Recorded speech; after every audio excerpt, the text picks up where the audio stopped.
ভারতের আরও একটি যুদ্ধ বিমান গুড়িয়ে দিয়েছে পাকিস্তান। এ নিয়ে 1 মাসের ব্যবধানে মোট 6টি ভারতীয় যুদ্ধ বিমান ভূপাতিত করার দাবি করল ইসলামাবাদ।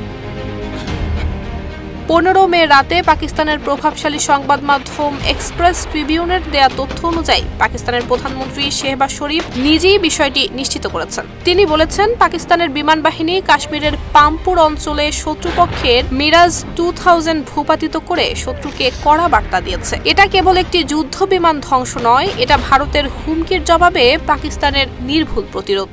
সানবিট সব দিবে সামাল। সানবিট ম্যাজিক প্রেস ডিশওয়াশিং এর মাথা ঘোরানো সলিউশন। পাকিস্তানের প্রধানমন্ত্রী এদিন একটি অপারেশনাল এয়ারবেস পরিদর্শনে যান। সেখানেই তিনি ফ্রন্টলাইনের পাইলট, প্রকৌশলী এবং প্রযুক্তিবিদদের সঙ্গে সাক্ষাৎ করেন এবং তাদের পেশাদারিত্বকে জাতীয় গর্ব বলে আখ্যা দেন। তিনি আরো বলেন, আমাদের বাহিনীর অসাধারণ সাহসিকতা এবং প্রযুক্তিগত উৎকর্ষতা ভারতকে বারবার বুঝিয়ে দিয়েছে পাকিস্তান কোনো আগ্রাসন সহ্য করবে না।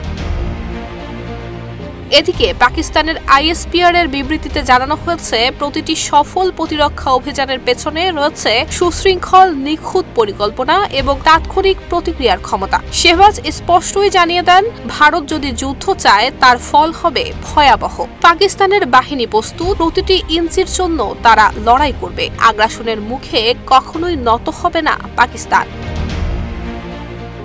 ভারতের তরফে এ নিয়ে কোনো আনুষ্ঠানিক প্রতিক্রিয়া না থাকলেও বিশ্লেষকরা বলছেন, নয়াদিল্লি চরম সামরিক এবং কূটনৈতিক চাপে পড়েছে। মিরাজ 2000 এর মতো উন্নত প্রযুক্তির বিমান ভূপাতিত হওয়ার ঘটনা ভারতের জন্য একরকম লজ্জার বিষয়। আর পাকিস্তান যা করছে তা কেবল আত্মরক্ষা নয়, বরং দক্ষিণ এশিয়ায় শক্তির ভারসাম্যে বড় পরিবর্তনের ইঙ্গিত।